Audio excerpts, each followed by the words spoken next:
So you think you want to be a pet sitter? I once walked into a client's apartment to find her bird sitting on the bare chest of an unknown man lying on her couch. I was there to pet sit, to feed the bird, clean the cage, etc. I was not there to have an awkward encounter with an unknown half-naked man. Fortunately, it turned out that this was somebody that she was friends with, who she'd given a key to, without informing me that he might be making a visit. So it was a harmless situation, but that half-naked man is lucky that he didn't end up with mace in his face, because I had no idea who he was. These things can happen. One time I butt slid across an icy yard being dragged by a husky. I broke trail through 3 feet of snow to walk 2 miles to give medication to a cat. And one night I was feeding a client's cat and I heard a weird noise at the window. So I walked over there only to see 3 raccoons pawing at the window like some zombies out of the Night of the Living Dead. So these and other things can happen to you. And if you decide to become a professional pet sitter, eventually you will have stories like this yourself. Back to the husky. We went to take a walk. As soon as we got out the door, she slipped out of her collar. I took off after her. Huskies are legendary escape artists and sled dogs, but I was young and she wasn't, so I was able to catch up to her and I grabbed her by the scruff of the neck. And then she pulled me down and we were sliding across the ice and I had become the sled. Then she fell and it was all over. I had control again. I thought it was great until I looked up and saw the neighbor who'd been scraping ice off of his windshield, laughing hysterically at us. Given enough time in this business, your pride and your dignity will soon fall. And running a business where part of the job is picking up the waste products of other species will become incredibly humbling. But if you love pets, it is worth it, I think. People used to say to me all the time, "What a fun job, you get to play with animals all day long." Yeah, I thought that too. And for the most part, it is wonderful, but sometimes it's muddy boots, cleaning diarrhea off of a white rug, or finding a ninja cat that's disappeared into somebody's basement rafters. So if you think this is all just walking dogs and playing with cats, stay tuned. You're going to get an education. I should introduce myself. My name is Pam, and 32 years ago, I opened what I'm sure was the very first Fuzzy Buddies pet services in the nation. People loved the name, and one of the things that I will teach you is the importance of having a really good, memorable business name, because it is something that if somebody's thinking they need a sitter, that name will pop into their head if they've ever heard it. I loved all my clients and my pets, and I miss them dearly. But after 30 years and a foot surgery that was long overdue, I realized that it was time for me to say goodbye. And I left with a whole lot of memories that I'm going to share with you. So in 2024, with great sadness, it was time to listen to my aging body. I sold my business and I decided to follow a more creative path, one that was not so intertwined with nature's fickle temperament. You will be working a lot in all the elements, so keep that in mind as we go forward. Now, I just spoil the cats that are in my house, and I really wish I had a dog, but we have 3 pets in the house, and as you probably know, pets are very expensive. We still need to have money for all the vet visits, and we'd also like to be able to pay a pet sitter of our own. By the way, I will go over how you should set your pet sitting fees if you're going to go into this. So a little bit of background.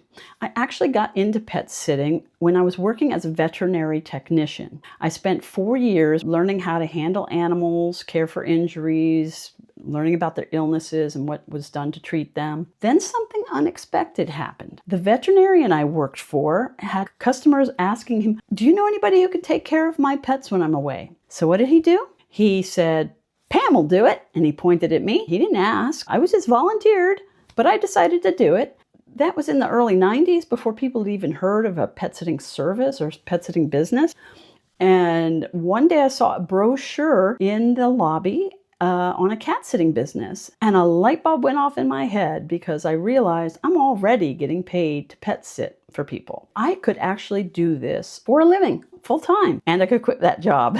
In 1994, I opened Fuzzy Buddies and I was self-employed for 30 years. Vet tech experience can definitely be a help for you in this business, but it's not required. I will point you in the direction of places where you can learn to expand your skills. There are programs like Pet First Aid and Fear-Free Pet Sitting, things like that, where when you expand your skills, whether it's being a vet tech or taking a course, you will increase the value of your service. And that in turn makes it possible for you to charge more because what you do is more valuable, especially to someone who has a pet that has an illness and needs monitoring or care, and you know what to do. I decided to start this channel when I realized that I could share my stories, my knowledge, and my experience with people who were interested in taking the same pet sitting journey.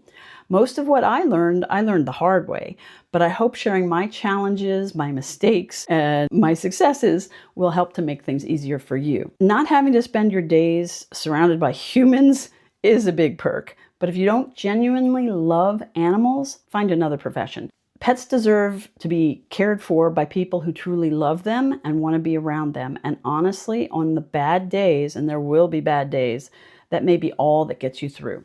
Some of the benefits of a pet sitting career are you can decide whether a client or their pet is a good fit for you. And if they're not, you can decline the job or you can fire the client. That does happen. And of course, the client can fire you. But unlike in a traditional job, if you lose one client, that doesn't mean you've lost your whole source of income. And if you're doing a good job and you're highly sought, a new client could literally be right around the corner. So I wouldn't worry too much about that. You want to pick the clients as much as they're going to pick you. It has to be a good fit and you don't want to resent working for anybody. There is the possibility that you can control how much you work, but there's a trade-off to that. If you do too much, you really risk burnout. And if you do too little, you risk losing loyal customers who will feel that you don't have time for them. So you got to think about that when you're making your schedule and you're deciding how much time you really want to take off. If your workload and the demand gets high enough, you should consider hiring someone. Being an employee can increase both your income and your ability to take time off. It does require a lot more learning about the business end of this profession, but it is worth it in the long run. And also, I may be offering some private coaching for anybody who wants more in-depth advice on things like that. And if you're interested in that, please leave me a comment so that I know that it is something that people are interested in, and I'll think about setting that up. So exercise is another perk. Pet sitting gets you moving.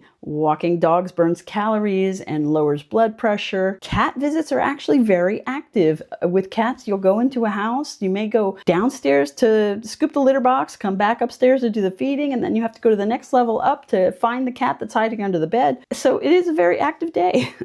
I think I lost about 10 pounds when I first started pet sitting, although your body does get used to the activity level. Pet sitting is also surprisingly recession-proof.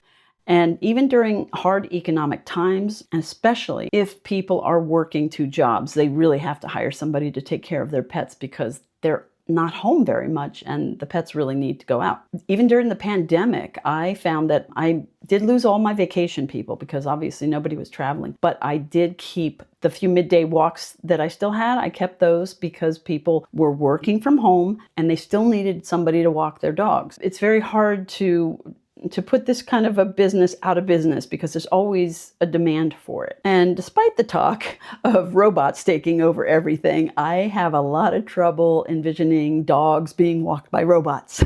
As far as cats go, I think they would violently oppose that idea. You also can set your own rates. Technically, the boss sets the fees, but guess what? You're the boss. So that's a good thing. Before you start accepting clients, though, there are important steps to take because this is a real business and it needs to be run like one. You'll need things like a business name, business insurance, a marketing plan, scheduling software, etc., etc. I will go over that. There are also legal and tax considerations. You may want to form an LLC because there's a slim possibility, but we live in a litigious society, and an LLC will protect your assets if you have any from a lawsuit. A well thought out contract is really important. You should have any document, though, that you create reviewed by a business attorney. You should also consider getting a tax professional because business taxes are more complicated than personal ones. And there are a lot of deductions with businesses, so that is a good point. But please don't let all this overwhelm you, because the startup phase of any business involves a lot of, bells and whistles and things that have to be done. But once they're out of the way, and you get them out of the way one thing at a time, you don't want to get overwhelmed, say, oh my God, there's 100 things I have to do. And I will help you go over these things and break it down, telling you which things you should do first and all that. One thing to understand about pet sitting is that while you do set your own rates, you can't really set your hours. Imagine trying to be in multiple neighborhoods within a 2 to 3 hour frame. Scheduling can get complicated very quickly. When people are on vacation, you typically need to be available early in the morning and then in the evening. You also hopefully are going to have several midday dog walks, and those walks are your bread and butter. Those walks will hold you through when nobody's traveling. And it's usually Monday through Friday. So it's important to have that time available for people who want midday dog walks. And you'll get an occasional odd time request for something. And the other thing is weekends. Weekends are in high demand all the time. So consider that about how much you need your weekends or not, because you will be working weekends. I will share strategies on navigating that whole zigzaggy scheduling nightmare that we all deal with. And I will help you answer some burning questions like, is pet sitting a good fit for you and your lifestyle? Another question, how does one manage a professional pet sitting service? What mistakes can cost you financially, reputationally, and otherwise? How do you handle difficult pets and clients? Some clients can be very difficult. And why is this job more complicated than anybody thinks it is?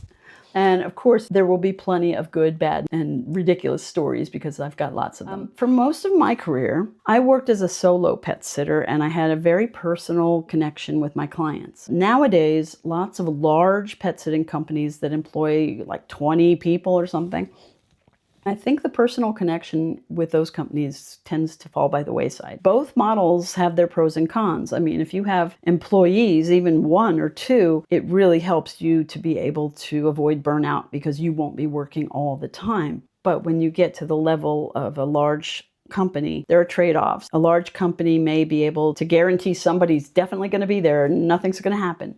A small company runs the risk if you get sick or in an accident, what happens to the pets? So both models have their pros and cons, and I'll go into that further another time. But I do think no matter what you do, whatever kind of business you choose, you want to keep kindness and compassion at the center of that business because this is a very personal service. This is not making widgets. It's dealing with animals that people love very, very much, and they're entrusting the security of their home as well as their animals to you. So it's really important that you have integrity and that you are dedicated to doing this. In addition to that, assuming you are an animal lover, you're going to get attached to those pets and possibly to the people who own the pets. With that comes a great emotional risk, and you have to decide if that's something you're willing to take on because it's going to happen. Pets die, and you will not just be pet sitting for puppies and kittens. There are going to be some old ones and sick ones. Over 30 years, I never had one of my clients' pets pass away while they were under my direct care. But that didn't make the calls I received any easier when someone had to tell me that